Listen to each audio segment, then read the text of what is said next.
Ассалаумағалейкум, құрметті қонақтар, бағдарламамызға қош келдік. Бүгінде еліміздің арнайы полигондарында 10-15 миллиард тоннаға жуық күл қоқыс қатты қалдық жиналған. Жыл сайын ірі зауыттарымыз қоршаған ортаға зиян келтірген үшін бірнеше миллион теңге айыппұл төлейді. Қарапайым халықтың да экологиялық мәдениеті онша көтеріле қоймаған секілді. Біздің қала қашан тазара тыйып отырып, қолындағы артық күл қоқысын кез келген жерге тастап кететіндер де бар. Бірақ осыған қарамай барлығымызда таза қалада, таза елде өмір сүргіміз келеді. Сол тазалықты қадағалайтын заңдарымыз да бар. Бірақ одан неге нәтиже шықпай отыр? Егер осы бағытымызбен кете беретін болсақ, жоспарланған жасыл экономиканы құруымыз мүмкін бе? Талқылауымызды бастамас бұрын алдымен мына сюжетті көріп алсақ. Бүгінде ел экономикасы күн санап өскен сайын экологияға төнетін қауіпте сол жылдамдықпен артып келеді. Қазақстанның жер асты байлыққа толы болса, үстін өндірістік қалдықтар қаптап барады. Экологтардың есебіне сенсек, республикамызда өңделмеген күл қоқыс 5-10 миллиард тоннаға жетіп қалған. Оған қоса жаһандық жылынуға да үлесімізді қосып келеміз. Мұнай бұрғылау кезінде қатар шығатын газды жағып, атмосфераны ластаудан батыс өңірлеріміз алда келеді. Ал Шымкент пен Алматы көліктерінен шығатын газ тіпті қаланың озон қабатының жұқаруына әкеліп соқты. Үкіметтің арнайы бағдарламасымен ашылып жатқан өндіріс орындары ел экспортын арттыруда, халықты жұмыспен қамтуда аса маңызды. Бірақ дәл осы зауыт фабрикалардың қоршаған ортаны ластаған үшін төлеген айыппұлы былтыр 29 миллиард теңгеге жетті. Мәселен, тек осы жылы ғана Астананың халықаралық әуежайы жанармайды Есіл өзеніне ағызып жіберген үшін 13 миллион теңге айыппұл төледі. Экологиялық талапты орындауға асығатын өндіріс орны аз. Жалпы халықты таза сумен қамтамасыз ету бүгінгі күннің маңызды мәселесіне айналды. Жыл сайын орташа есеппен Қазақстан экономикасына 27 миллиард текше метр суға жетекен. Дегенмен көршілерден бастау алатын өзендеріміздің жағасы тартылып келеді. Соның әсерінен Балқаш көлінің тұздары Тибет аймағынан табылып жатыр деген мәліметтер шықты. Аталған түйткілді шешіп, орталық Қазақстанды сумен қамтамасыз ету үшін Қоршаған ортаны қорғау министрлігі Ертіс Есіл су арнасын соғуды жоспарлап отыр. Құрылыс 10 жылға созылып, құны 500 миллиард теңгені құрауы мүмкін. Бірақ бұл жоба отандық экожүйеге қалай әсер ететіні әзірше белгісіз. Бұдан бөлек министрлік еліміздегі ерекше қорғалатын территория көлемін кеңейтіп, 2020 жылы 27 миллион гектарға жеткізбек. Бірақ халықтың, кәсіпкерлердің өзі экологиялық мәдениетті меңгермесе, бұл шаралардан нәтиже шамалы болмақ. Себебі қалаларымыздағы аула күл қоқысының төбе болып жатуы, көшедегі темекі мен бөтелке қалдықтары тазалыққа деген қатынасымыздың деңгейін көрсетсе керек. Мәселен, Германияда тұрғындар күл қоқысын 5 қапқа бөлек салып шығады. Сәйкесінше әрқайсысын іріктеу, өңдеу қиынға соқпайды. Бірақ президенттің талай ескертпесіне қарамай, сол күл қоқысты өңдеу технологиясы да толық жасалған жоқ.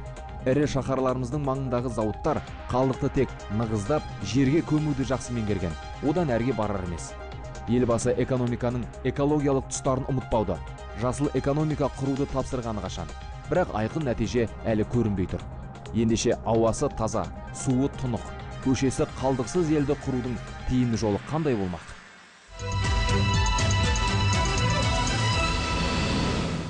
Бекберген мырза, алғашқы сауал өзіңізге. Есіңізде болса, 2004-2015 жылдарға арналған қоршаған ортаны қорғау министрлігінің алғаш арнайы даму концепциясы бар еді.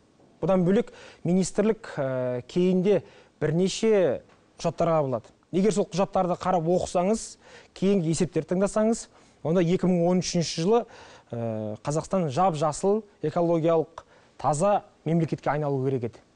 Бірақ статистика мүлдем басқа нәрсені көрсетіп отыр. Ендеше сол құжаттар неге жүзеге аспай қалды? Сұрақ өте орынды.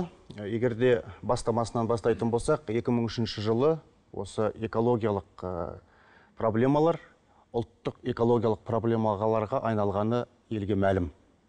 Осы проблеманы көре отырып, жаңағы өзіңіз айтқан 2004 жылғы 2015 жылдарға арналған ұлттық қауіпсіздік экология тұжырымдамасы бекіген болатын. Одан кейінгі мәселе мынау жаңағы Қазақстан Республикасының орнықты дамуға көшу тұжырымдамасы бекітілді. Қарайтын болсақ, қазір мынау ел экологиясы айтарлықтай көңіл бөлуді талап етіп отыр. Өйткені мысалға міне соңғы тәуелсіздік алғаннан бастап 20 жылдың ішінде ел экономикасы да, әлеуметі де әжептәуір жалпы жағанда бір жақсы нәтижелерге жетті. Жоқ, беке, олардың бәрі ренжімеңіз, олардың бәрі жалпы сөз. Оны әр министрліктен келген азаматтар осылай жалпы сөздер айтып кетеді. Енді тек қана цифрамен сөйлесейікші. Сол қатты қалдықтар мәселесі. Қапаров мырза, министр, осы тек 2013 жылдан бастап қана қатты қалдықтарды өңдеу бағдарламасы іске қосылатынын айтты. Ал министрліктің жұмыс істегеніне 22 жыл болды. Ресми есептерге сенсек, ол полигондарда 10-15 миллиард тонна күл-қоқыс жиналып қалған. Сонда осы уақытқа дейін ол неге өңделмеді сонда? Неге тек қана биыл ғана өңдеу бағдарламасын іске қосып? Енді оған уақыттың талабы болды. Міне биылдан бастап, мысалға міне Қазақстан осы 30 мамырда елбасының жарлығымен Қазақстан Республикасының жасыл экономикаға көшу тұжырымдамасы бекітілді. Осы жасыл экономика тұжырымдамасын іске асыру мақсатында 2013 жылдар, 2020 жылдар аралығында үкіметпен осы іс-шаралар жоспары қабылданып отыр. Неге сіздің сұрағыма жауап берген жоқсыз? Неге ол 22 жыл бойы сонда ол қалдықтардың бәрі жата берген? Неге ол тек қана 2013 жыл ғана қолға алдыңыздар ол мәселені? Сонда 22 жыл бойы сіздер ол мәселені көрмедіңіздер ма? Экологтар оны айтпады ма сіздерге? Осы полигондарда қатты қалдықтар көбейіп жатыр, 10-15-20 миллиардқа жетіп жатыр, тоннаға жетіп жатыр деп. Соны түсінбей жатырмыз. Бүгінгі таңда енді осы мысалға міне жаңағы полигондар деп отырмыз ғой. Олардың мысалға жаңағында есепке алу мәселесі қазір қолға алынды. Барлық жаңа санитарлық, экологиялық талаптарға сәйкес пе, сәйкес емес пе? Бірақ бүгінгі таңда міне осы жасалған іріктеу мәселесінде, түгендеу жұмыстарында мысалға бірде-бір еліміздегі қалыптасқан полигондардың біреуі де экологиялық, не болмаса санитарлық нормаға сәйкес емес екендігін оған көзіміз жетіп отыр міне. Енді міне осыларды жаңа кәдеге жарату мәселесін енді қолға алғалы отырмыз. Енді ғана 22 жылдан кейін. Уақыттың талабы солай болды. Түсінікті.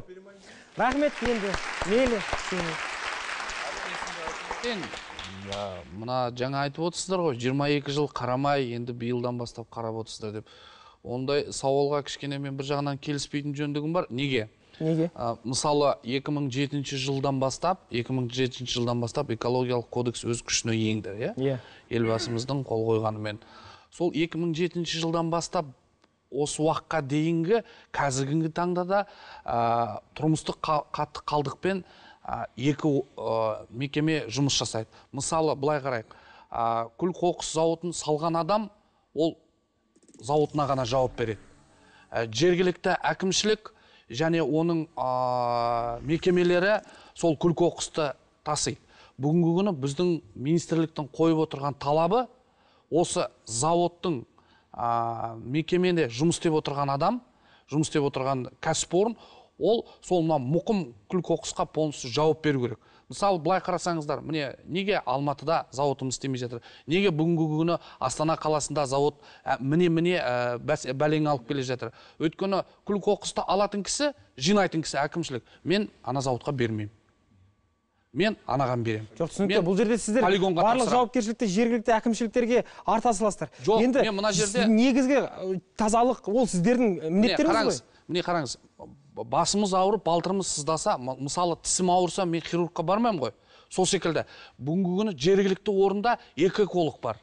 Департамент экологиясы бар, и орындағы әкімшіліктің экологы бар. Бүгінгі күні біздің қойып отырған талабымыз, осыған расында да көзіміз жетті, аймақта, региондарда бір эколог болу керек. Мұсағали мырза, ең негізгі мәселе. Мен сұрағыма әліге дейін жауап тапқан жоқпын. Неге министрлік осы уақытқа дейін біздің үкімет болсын сонша қатты қалдыққа көз жұмып келді? Қайта сұрақ қойым, неге 22 жылдан кейін кірісіп жатсыздар? Әні-міне кірісеміз, енді бастадық дейді. Сонда министрлік осы уақытқа дейін қайда қарады? Бірінші сұрақ. Екінші сұрақ, ресми мәліметке сенсек 10-15 миллиард тонна күл-қоқыс дейді. Тәуелсіз сарапшылар ол 45 миллиард тоннаға жетті дейді. Ол қайдан шығып жатқан күл-қоқыс ол? Жалпы Қазақстанда экологиялық саясаты дұрыс жүріп жатқан жоқ. жаңа 96 жылғы концепция бойынша 12 жылы бізде экологиялық жұмақ болу керек еді. Ол жұмақты көрген жоқпыз. Одан кейін жасыл даму болды. Енді жасыл экономика болды.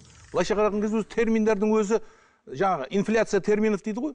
Біресе жаңағы устойчивое развитие, енді даму дедік, енді қазір жасыл экономикаға келдік. Енді мына жасыл экономиканың концепциясын қазір қарап көрсек, жаңағы өзің айтып отқан бірде-бір тонна қалдық соның ішінде жоқ, сол бір цифра. Мен айтамын, ана кейінгі документ дайындау үшін алдыңғы документке қарамай ма екен? Қанша қалдық бар? 45 миллиард па? 45 миллиард деп жазу керек. Ол жасыл дамуда тұр. Ал жасыл экономикаға ол кірмей қалды. Бірақ қана жарты парақ көрсетілген. Сондықтан бізде белгілі бір жүйе жоқ та, министрлігінің жұмысының кемшілігі бұл. Ана жерде отырған азаматтар, осы кім жаңағы Керей бастаған, тағы да бастаған жігіттер кішкене көздерін ашып қарап көру керек. Жаңа қалдық өзің айтпақшы, 45 миллиард па, 43 миллиард па. Түсінікті. Енді бұл қайдан шығып жатқан күл қоқыс, қайдан шыққан қатты қалдық бұл? Енді бұл жалпы тек қана үйдегі жаңағы тұрмыстан шығып жатқан қалдық емес қой. Бұл ірі кәсіпорындардың, мысалға мынау табиғи ресурстарды өндіретін алтын, күміс, жаңағы темір рудасын шығаратын, олар жердің астын қазатта, жердің бетіне шығарады да, белгілі бір бай жаңағы породаларды алады да, жаңағы құрамы төмендеулердің бәрін жердің бетіне қоқыс есебінде жинап қояды. Әрине, рұқсаты бар дегенге, бірақ оның барлығы қоқыс деген атқа ие болады. Сондықтан ол жылда ол көбейіп жатыр. Мұсағали аға, бұл жерде енді естіп жатырмыз, мынау ашық уранды пайдалану кезінде, қазба жұмыстары кезінде қалған қалдықтың барлығы ашық ауада жатыр дейді, ураннан қалған. Ал ол жерден радиоактивті элементтер атмосфераға шығып жатыр дейді. Осы рас па? Енді ол уран деген өзі радиациядан ауаға тарайтын дүние ғой. Ол миллиондағы, бізде 300 миллион тонна радиоактивті қалдық бар. Ол жаңағы кезінде Семей полигонынан да қалды, кейін мына ураннан да шығып жатыр, жердің бетінде жатыр. Оның беті жабылмаған, оның бетін жауып, жаңағы өндіріп отқан компаниялар оның бетін жауып, бетіне күл төсеп, бетіне жаңағы топырақ төсеп, бетіне егін егіп деген сияқты тал отырғызып сондай жасау керек. Оны істеп жатқан жоқ. Олар тек қана жердің астынан қазып алып жатыр, табиғатты ластап жатыр. Рахмет. Қуаныш мырза.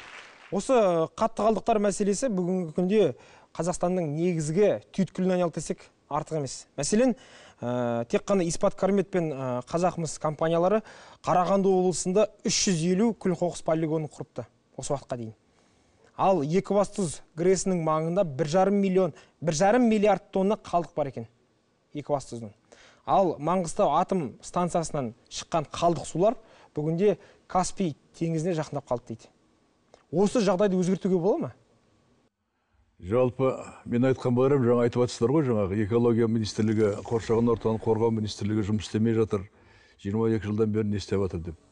Бұл проблема, бұл жалғыз қоршаған орта министрлігінің проблемасы емес. Бұл жалпы қоғамдық проблема, бүкіл елдің проблемасы. Жалпы мына экологиялық проблемалар деген кезде біз осының өзіміз ажыратып алуымыз керек. Немесе әрбір сол аймақтағы әкімшіліктермен бірге нақты бір қадамдарды, талаптарды қою керек еді. Олардың негізгі міндеті, және де бюджеттен осы үшін, осы министрлікке бірнеше миллион, кейде бірнеше миллиард теңге бөлінеді. Енді бұлар сол ақшаны қайда жұмсады деген сауал туындайды ғой. Оған неге көз жұмамыз? Ол енді дұрыс, солай деп айтқаныңыз дұрыс. Бірақ ана 22 жылдың ішінде не істеді деген сұраққа айтайын мен. 22 жылдың ішінде біздің еліміз тәуелсіздік алып, бүгінгі дәрежеге дейін жеткен мынау жаңағы динамиканы қарап көрейікші. Алғашқы кезде еліміздің дамуының алғашқы тәуелсіздік жылдарында біз экологияға қараған жоқпыз. Біз қалай тамағымызды асыраймыз, қалай елді жаңағы аман сақтап қаламыз деген сомен жүрдік алғашқы бір 10 жылда. Содан кейін барып экологияға біз көңіл аудара бастадық. Бүгінгі таңдағы экономикамыздың қарсы дамуының арқасында енді бұдан былай экологияға көңіл бөлмейтін болса, экономиканы дамытудың керегі болмай қалайын деп деген сондай чертаға келдік, сондай деңгейге жеттік біз. Сол себептен бүгінгі таңдағы қойылып отырған мәселе өте орынды. Бірақ осы 22 жылдан бері ештеңе істемей жатыр министрлік деп айтуға тағы болмайды деп отыр. Мен бұны айтып отырғаным министрлікті қорғау емес. Жалпы қоғамдағы жағдайға байланысты қарау керек кез келген мәселені деп айтайын деп отырмын. Экологияға қарайтын мәселе кешеге дейін болған жоқ бізде. Соңғы бір 5-6 жылдың көлемінде ғана осыған назар аударыла бастады. Алғашқы кезде қандай технология әкел, әйтеуір жердің астынан мұнай өндірсең болды. Бізге жаңағы экономикамызға ақша берсең болды бюджетке. деген сияқты мәселелер болды. Қуаныш мырза, 90 жылдар болды ғой. Бірақ 2000 жылдардың басынан бастап үкімет арнайы бағдарлама қабылдады. Мен соны айтып отырмын ғой, алғашқы 10 жылда оған біз көңіл аудара алмадық деп отыр. Бұл алғашқы 2000 жылдардан бері мәселе 13 жыл өтті. 2000 жылдың арасы. Енді соңғы 2000 жылдан бері қарай бұған көңіл аударыла бастады да, елбасымыздың өзі анау шетелдік инвесторлар кеңесінде айтты ғой. Бүгінге дейін біз бәрін айтып келдік сендерге. Енді біз кез келген проблеманы тек қана экологиялық тұрғыдан қараймыз деді. Екінші себеп, экологиялық министрлігінің министрінен бастап оның қызметкерлерінің жаңағы беззубость дейді ғой орыстар жаңағы тісінің онша батпауында, мәселені жаңағыдай шегелеп тұрып қоймауында. Жеке проблема шығар өздерінің. Иә, бұл енді бұл министрліктің кемшілігі. Үшінші проблема, заңда да кемшіліктер бар ғой деп ойлаймын. Бұл мүмкін негізгі кемшіліктің біреуі шығар. Экологиялық кодекс бар.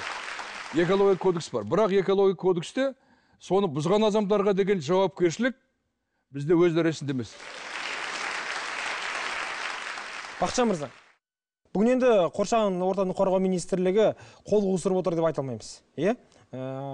Прокуратурамен бірге бірнеше ірі зауыттарға, өндіріс орындарына жаңағы кодекстің аясында айыппұл салып жатыр. Мәселен, Астана әуежайының 13 миллион теңгеге, Қазақмыс корпорациясының 334 миллион теңгеге, ArcelorMittal теміртау компаниясының 2-3 миллиард теңгеге дейін айыппұл салды.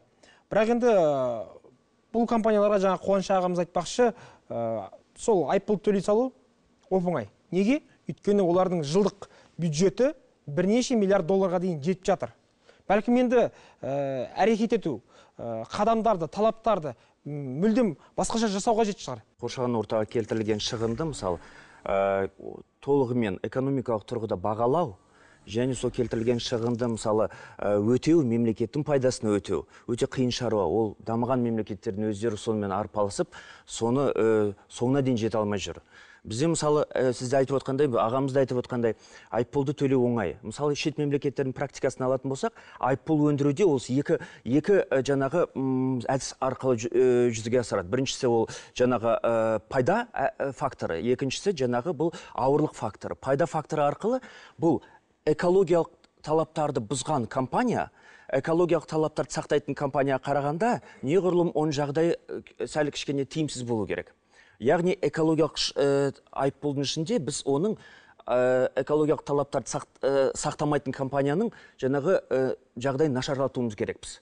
Екінші, бұл ауырлық факторы. Қалай нашарлатамыз енді? Ол ауырлық факторында, жаңағы бұл ауырлық факторында неғұрлым санкцияларды көбірек енгізіп, екіншіден сәл кішкене де айыппұлдың төлемін көбірек келтірсек, жаңағы мұндай жағдайларда олардың қоршаған ортаны келтірілетін шығындардың, мысалы, жоспарлауын алдын алуға болады. Кейбір компаниялар, мысалы, өзін қоршаған ортаға келтірілетін залалын біле отырып, мысалы, оны, мысалы, айыппұл төлеген оңай ма, жоқ, мысалы, оны шығынды өтеген оңай ма деп жоспарлап қояды. Бақытжан мырза, енді қараңызшы, көп компаниялар енді ауаға қалай зиян келтіреді? Ол үлкен құбырлардан шығатын ауыр түтіндер, құрамы өте зиянды.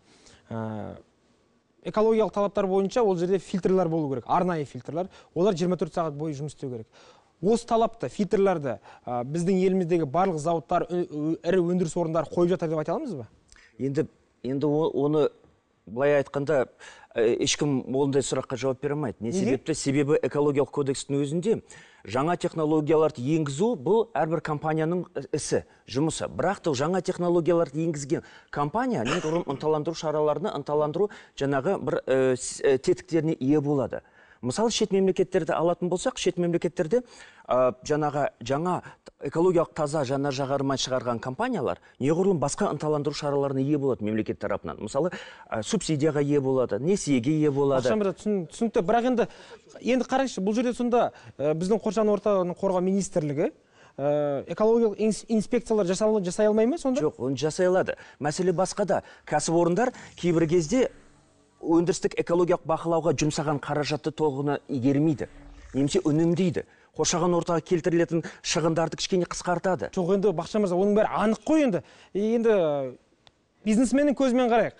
мысалға, менде 1 миллиард теңге бар, оның мысалға енді 300 миллион мен талап бойынша экологияға жұмсауым қажет. Әрине, мен амалдап бір қысқартам, үйтем. Бірақ енді бізде сол әрбір облыстағы министрліктен келетін инспекциялар болу керек қой, кем деген кезінде жылына 2 рет, жылына 1 рет дегендей. Ол түсінікті ғой. Бұл жерде мемлекеттік экологиялық инспекторлардың жұмысы жүйелі. Ол бар. Керек болса инспекциялардың 7 түрі бар. Ол су саласында, орман саласында, жер қойнау саласында, жер ресурстарын саласында, жануарлар өсімдіктер саласында инспекциялардың түрлері бар. Мәселе басқада. Бізде қоғамдық экологиялық бақылау жүйелі түрде алға қойылмаған.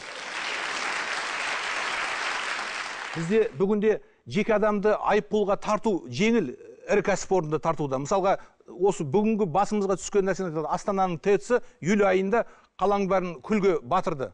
Соған экология барды 3 миллион теңге штраф салды. Ал енді жалпы айыппұлды, әкімшілік айыппұлды санасақ, былтыр тек қана Алматы районынан 28 миллион теңге айыппұл жинапты сонда. Ал ана ТЭЦ-қа 3,5 миллион айыппұл салады. Бізде себебі көшеде анау шемішке шағып, жаңа сағыз шағып отқан адамды ұстап алу жеңіл. Олар барып алады да жаңағы айыппұлды алады. Ал мына ірі кәсіпорындарға ондай жағдай 3 миллион деген не ол? Тем более ол біздің өзіміздің ақшамыз. Мына бүгінгі біздің анау жылуға төлеп отқан ақшамызды айландырып алып келеді да жаңағы айыппұлға төлей салады. Қазір айтып жатсыздар, міне Қашаған кен орны. Биылғы жылы міне коммерциялық өңдеуге басталды. Сол өзінің өтінім материалдарын тапсырған кезде 274 миллион текше метр ілеспе газды жағамыз деп бізге өтінім тапсырды. Бірақ осы Қазақстанға жететін газ бұл. Мен айта кетейін Мұсағали аға, сізді бөгіттеген жоқпын ғой.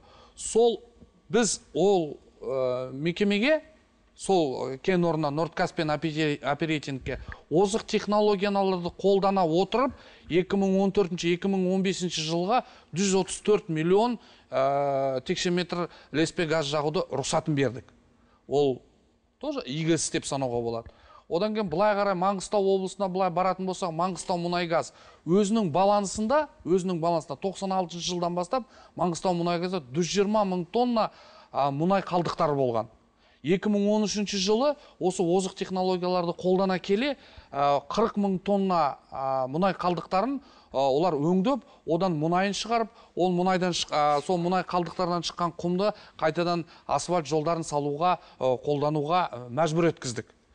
Екінші, үшінші, мына Арселор Теміртау Болат департаментін жаңа айтып кеттіңіз. 2 миллиард 300 миллион штраф салынды дедіңіз. Айыппұл салындыңыз. Я, рас, ол салынды. Сол штрафтың салынған әсерінен 2014-2015 жылы сол Болат департаменті ArcelorMittal'дың өзіне уәде қойды.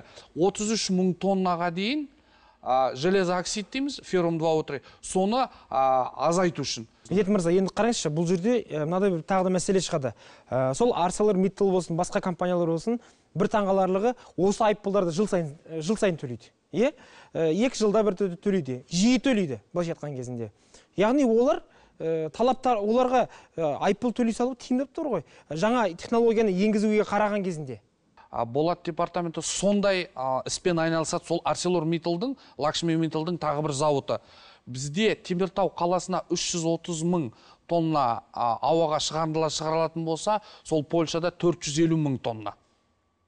450 мың тонна. Не деуге болады? Біз жылдан жылға...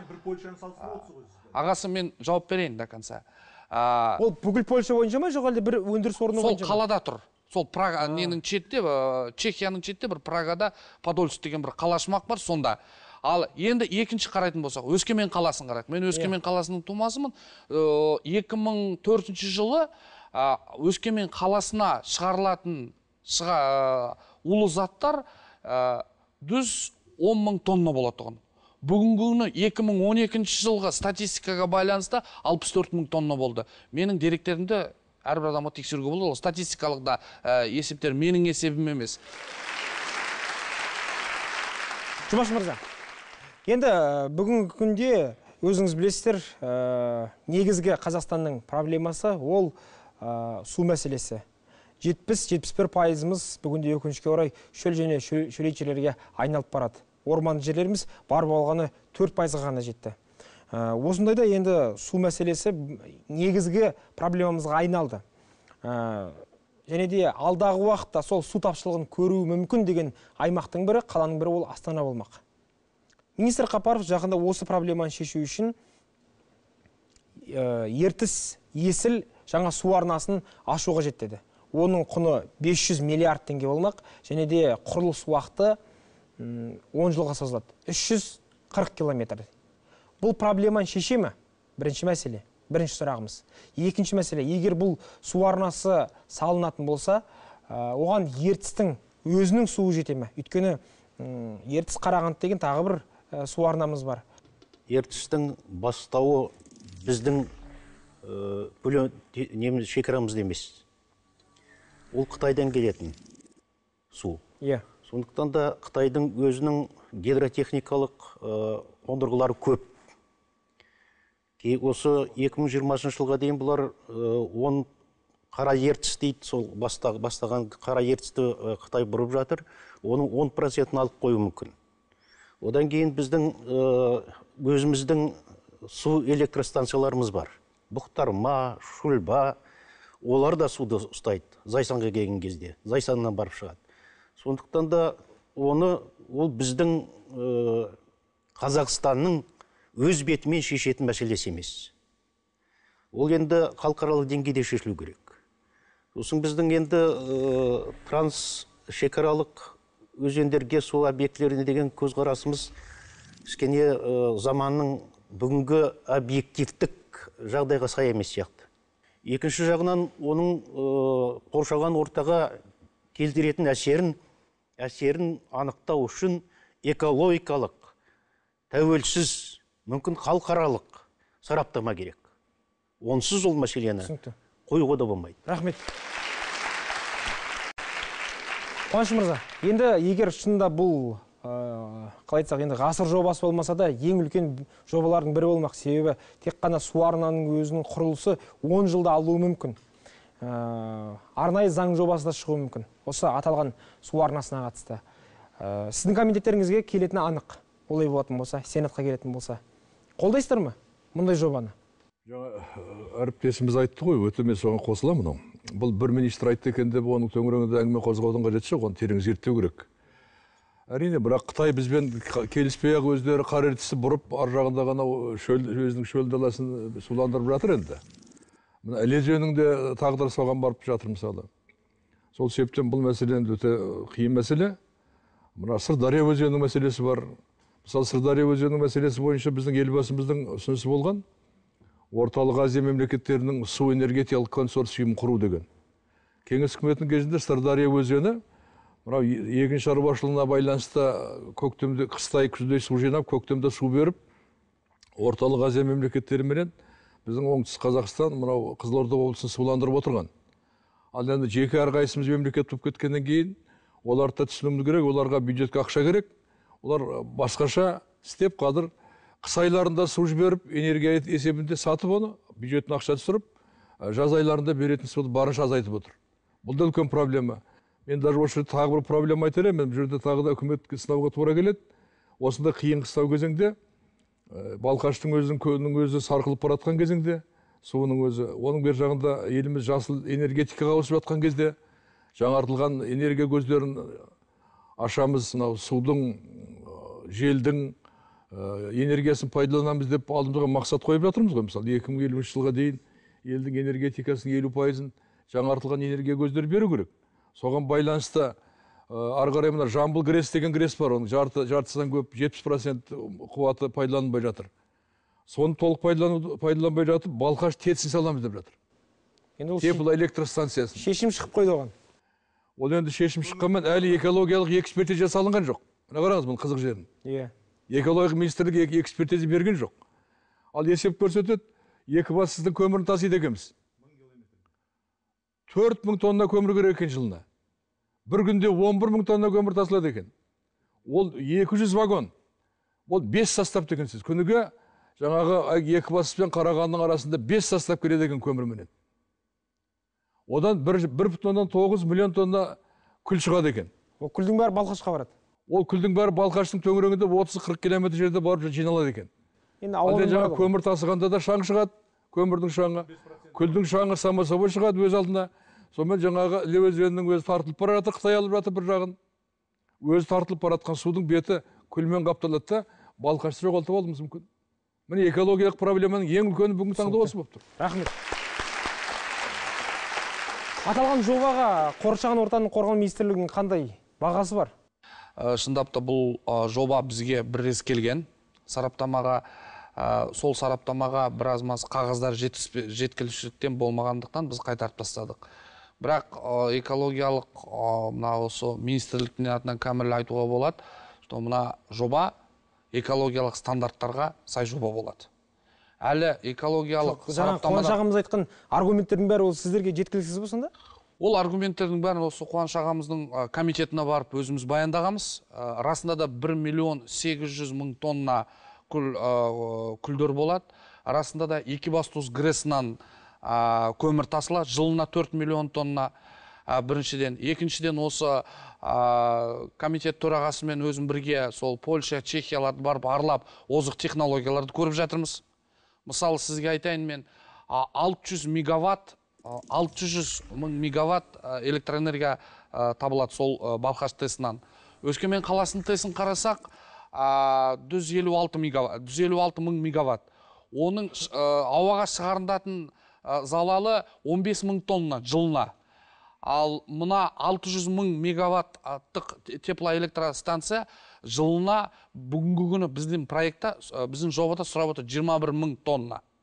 Ал енді мына қараңызшы, Медет мырза, олардың барлығы ертең енді мейлі жаңа Балқаштан 30 километр арғы жерде барып жиналар. Бірақ енді шаң бар, енді ол жерде дауыл бар. Олардың барлығы, күлдің барлығы келіп ертең Балқашқа келіп түседі ғой енді. Ал ол жақтың барлығы жағажай, адамдар демалады. Барса ертең күл. Мұсағали аға, дұрыс айтасыз.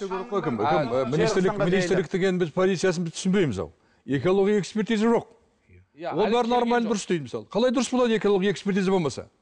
Қалай айтасың оны сен дұрыс деп? Жоқ, мен біз мәселе қойдық. Осы мысалы жаңағы пәленбай миллион кубометр ілеспе газ аспанға кетіп жатыр. Жаңа сіз айттыңыз. 134 миллион тоннаға түсірдік дедіңіз мысалы. Қазір де жанып жатыр. Қытайға жіберіп жатырмыз жаңағы газды. Сол газды әкеп бұрып сол газбен жағайық одан да. Газбен жағайық, экологиялық таза сол. 100 миллион тоннадай газ жағайық. Ең біріншіден бұл жобаның предпроектная стадия деген болады. Техникалық, экономикалық жоба. Медет мырза, сәренжімеңіз, бірақ Исекешев мырза, индустрия министрі президентке есеп берген кезінде әніміне салынады деді. Мен ол жерде қоршаған ортаны қорғау министрлігі бізге экспертиза жүргізген жоқ, рұқсатын алмай жатырған жоқпыз деген сөзін естіген жоқпыз оның мысалы. Яғни келісіліп бекітіліп қойды ол. Біздің ең бірінші талабымыз болған. Бірінші осы сол Балқаш ТЭСі 1,5 гектарға бізге сол күл-қоқыс полигонын салу үшін жер беріңдер деген. Біз оларға айттық, біз саған бермейміз, 1,5 гектарға азайтыңдар. Бүгінгі күні біз сол техника-экономикалық жобада... Көлемін азайтса, биіктігін көтеріп жібереді ғой. Аға, мен айтып тастайыншы. 1,5 гектар болған. Біз айттық 720-ға деп. Бүгінгі күні осы озық технологияларды қолдана отыра, мен жобаны сырттай қарадым. Әлі бізге келген жоқ, мен соны айтайын деп отырмын сіздерге. 461 гектарға дейін азайтты олар. Біріншіден. Екіншіден, сол Чехияда барып көрген густо сгущенная пульпа дейді. Сол мына бүгінгі классикалық технология. Су жетесе көп, күл біресе. 7-1-мен күлді қазір Екібастұзда, Өскеменде, Атыраудағы да тесттарды төгіп жатыр. Кеңес үкіметінің солақай саясатының есебінде біз Арал теңізін жоғалттық. Енді біз тәуелсіз ел болдық. Өзіміздің тағдырымызды өзіміз шешеміз. Енді осындай кезеңде Балқаш жоғалтып алсақ, келешекте ұрпаққа бұл енді кешірмейтін күнә болады. Кешірмейтін дүние болады. Мұрат мырза, енді сізге бір сауал қояр алдын, мына бір ақпаратқа назар аударсақ. Соңғы кезде Қазақстанның кейбір тәуелсіз экологтары Қазақстандағы ауасы ең көп ластанған қалалардың рейтингісін жасапты. Бірінші орында Шымкент, екінші орында Алматы, үшінші орында Теміртау, кейіннен Өскемен, Қарағанды, Тараз, Жезқазған екен.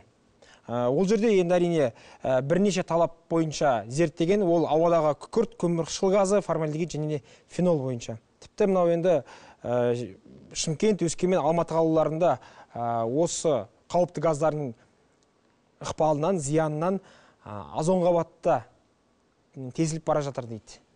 Бұл проблеманың алдын алуға бола ма? Біздің елімізде 178 кәсіпорын бар екен. Өте көп ауаны ластайтын. Сол 178 мекемеден шығады екен 147 миллион 200 мың тонна көмір қышқылды, көміртегі. Енді бұл біздің елімізде жаңа Мұсағали ағамыз айтып отыр, жаңағы 45 миллиард тонна. Ол анық. Енді осы орайда бұны қалай азайтуға болады? Бүкіл дүние жүзінде осындай мәселелер туындағанда ғалымдарға сүйенеді екен. Мен сіздерге айтайын, біздің елімізде Қазақстанда 2 физик ғылым докторы бар, профессорлар, осы пенсионный возрастта қазір. И ол кісілер мынау сверхчистый уголь. Осы жаңағы айтқан көміртектің 80% көмір жаққаннан. Сол көмірді таза ретінде, таза көмір ретінде біз жаңағы от қып жағайық. Сонда ауа ондай ластанбайды екен. Ал енді осы екі ғалымның жаңағы установкасы дайын тұр. Экспоға қойса, ертең кәдімгі талап алып кетеді, сату. Енді осы... Ал енді біздің министрлік оны алды ма? Біздің министрлік енді осылай ұсыныстарын қарастыра ма? Мен сізге айтайын, мынау кітап шығардық, осы кітап низкоуглеродное развитие, Киотский протокол, Казахстан, Россия, Евросоюз и позиция США дейді. Жаңағы 92 жылдан 2013 жылға дейін анализ жасалған. Қандай жолмен біз дамуымыз керек әрмен қарай. Мен 5 жыл күні түні отырып осыны жадық, президент... Министрлік енді оны ескерді ме? Ұсыныстарыңызды? Министрліктен бір звонок жоқ. Мен жаңағы министрдің өзіне бердім қолына. Керемет идеялар айтып жатырмыз дейді. Министрлік назар аудармайды дейді. Жалпы ғалымдарға назар аударасыздар ма ара-тұра? Ол сіздің сөзіңізбен келіспеймін. Неге министрлік көңіл аудармады? Министрлік тұрмақ тұр, елбасының тапсырмасы бар. Елбасының тапсырмасының аясында бүгінгі осы ана жұмада үлкен алқалы жиналыс болды. Исекешевтің бастамасымен. Содан кейін сіздер өздеріңіздің презентацияларыңызды осы экологиялық реттеу және бақылау комитетіне әкеліп тапсырдыңыздар. Ол презентацияларыңыз оң қорытынды сараптамасын алды. Біз сіздердің сверхчистый уголь технологияларыңызға оң сараптамамызды бердік. Идеяңыз жақсы екен, арғара енді өзіңіз мәселеңіз шеше беріңіз деген келтірді ғой былайша айтқан кезінде. Не десек о дейік, бірақ халықтың экологиялық білімін, экологиялық мәдениетін көтермей, бұл мәселелердің барлығы шешілмейді. Сол себепті, егер қандай да бір азамат экологиялық қылмысқа жасайтын болса, оны қылмыстық жауапқа тарту қажет пе деген сауалды біз халықтан сұрап көрген едік. Олар былай жауап берді. Назар аударайық.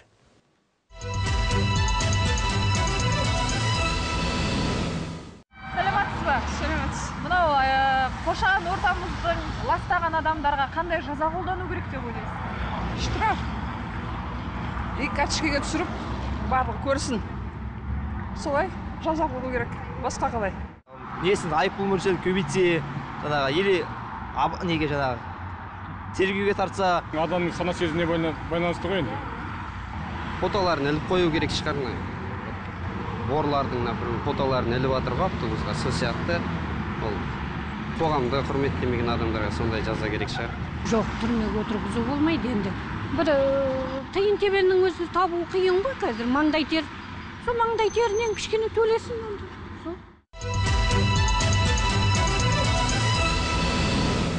Бұл енді халықтың пікірі еді. Енді Қазақстан ұлттық телеарнасының сайтында біз сіз қалада тазалықты толық сақтаймын деп айта аласыз ба деген сауалды қойып көрген едік. Интернет пайдаланушылар былайша дауыс берді. Сонымен, сіз қалада экологиялық тазалықты толық сақтаймын деп айта аласыз ба дегенге жауап мынадай болды. Әрине, ешқашан күл қоқыс тастамаймын дегенге 45% дауыс берді. Күл қоқыс жәшігі болмағаны тастаймын деп мойындағандары 41% болды. Және де ешкім жоқты артық затты көшеге тастай салу мүмкін дегенге 12% дауыс берді. 12% жау. Мойындағана шүкір дейік. Мұсағали мырза, бүгінде алматылықтардың экологтардың арасында үлкен бір мәселе туындады. Ол көкжайлау мәселесі. Енді бір қызығы осы жердегі сіздердің әріптестеріңіз экология басқармасы үлкен бір ұсыныс айтты.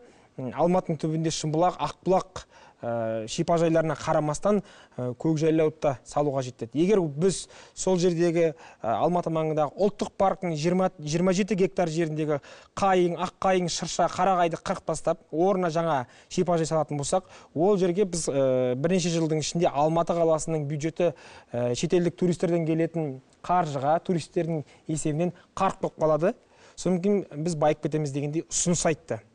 Бұл қаншалықты ақылға сиятын қисынды дүние жалпы?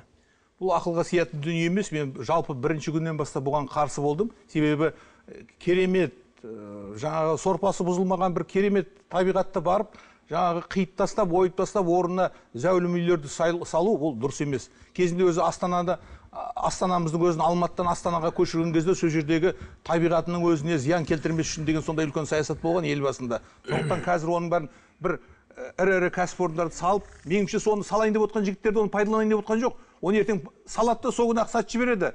Шетелдің компанияларын шақырып алып сатып алыңдар, әдемі Алатаудың баурайында мынау табиғаты керемет нәрсе, осыны пайдаланыңдар деп. Ол тек қана коммерциялық ананы қазір алу жүйесімен ертең сату жүйесін біріктіріп, одан пайда түсіру ғана істеліп отыр.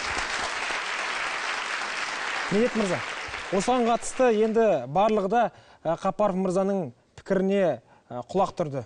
Енді қоршаған ортаны қорғау министрлігі қорғап қалатын шығар деп. Бірақ ол кісі былай деді: егер дұрыс жоспарлап, дұрыс жасаса, онда мұндай жобалар экожүйеге тек қана пайдасын тигізеді, жасыл экономиканың элементі болады деді. Бұны қалай түсінуге болады жалпы? Мұсағали аға айтқандай айтып отыр, ана жерге үй салатта сатылып жібереді дейді. Ондай нәрсе болмайды. Ол жобаны проектировать етіп жобалайтын Куршавельді, Франциядағы Куршавельді жасаған жобаның фирмасы жасайды. Біріншіден, екіншіден, сіз айтып отырсыз 27 гектар. Мысалы, бәленбай жыл болды, осы қаншама рет мына Алатау ұлттық паркісі өртеніп жатыр. Өртеніп жатыр. Былтыр ветровал болды. Одан кейін 2-3 жыл подряд өртенеді. Ал сол өрттің себебін бітіре алмаған неліктен болып, сол біреулеріміз ойландық па? Сол мына неге өртті дер кезінде өшіре алмадық? Неге өрттің ошағын ала алмадық? Неге? Өйткені ананың бас жағына, көкжайлаудың бас жағына жол жоқ. Көкжайлаудың бас жағына жол жоқ. Ал мына көкжайлау 27 гектар жерді қырқу керек. Тұра тұрыңыз, мен айтып тастайын. Ал мысалы мына қарайтын болсақ, мына осы жобаның бас жағында әрбір 800 метр сайын өрт сөндіру станциялары салынады. Әрбір 800 метр сайын. Ал мысалы, бұл әлі экологиялық сараптамаға келген жоқ. Енді ол мысал ретінде. Енді қараңызшы, осы орман шаруашылығында Алматы қаласының маңындағы шаруашылығының төрағасы болған Мұрат Нүсіпов деген азамат осы мәселеге қатысты былай дейді. Енді ұйымдастырушылар, осы көкжайлау шипажайын ұйымдастырушылар айтты ғой, жаңағы 27 гектар жердегі ағаштың бәрін қырықпаймыз, аламызда қазып алып басқа жерге отырғызамыз дейді. Ол кісі былай дейді: мен 60 жылдардан бері осы жерде жұмыс істедім дейді. Осы шыршалардың қаншасын өз қолымен қондырдым дейді. Қанша әрекет етсеңіз де 27 гектар жердегі мыңдаған ағашты қайта отырғыза алмайсыз дейді. Өйткені оның тамыр жұлынған кезінде оның қаншасы қайтадан өніп кететіні белгісіз дейді. Сонда біз экологиялық апатты, Алматыдағы экологиялық апатты өз қолымызбен өз жасап жатқан жоқпыз ба? Алматы қаласының министрлігі екеуі бірігіп, қалай ойлайсыз? Ондай тұжырымдаған мен, ондай сіздің осындай резюмеңізбен мен келісе алмаймын. Неліктен? Өйткені мен сізге айтып отырмын ғой, бүгінгі күні не нәрсені де салуға болады, озық технологиялармен. Озық істермен істеуге болады. Сізге әрине күлкілі. Озық технологиямен қырқуға болады, мен соны түсінбей тұрмын. Ол бәрібір өлетін ағаш қой енді. Өлмейтін ағаш, өлмейтіндей қылып салдырады. 27 гектарға озық технологияларды қолдана. Бүгінгі күні міне айттым ғой, Шығыс Қазақстанда неше түрлі питомниктар бар. Неше түрлі. Берельский қорғанды салардың алдында, сол мұқым қорғанның маңайындағы сол озық технологиялармен қолданып, тракторлармен қазып, басқа жерге салды. Сол бүгінгі күні Берел қорғаны жаңғыз қазақ елін емес, мұқым әлемге әйгілі қазақтың атын шығарып отыр.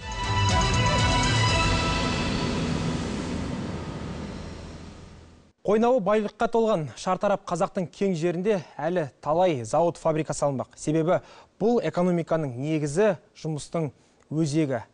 Бірақ алдыңғы қатарлы жасыл технологияны қолданса, онда таза өндіріс орнын салуға әбден ақ болады. Мұны Еуропаның тәжірибесі дәлелдеп берді. Не десек те, көшеге артық күл қоқысыңызды тастар алдын ертең сол жолмен өзіңіздің не балаңыздың қайта жүретінін ұмытпаңыз. Келесі аптада кездескенше аман сау болыңыздар.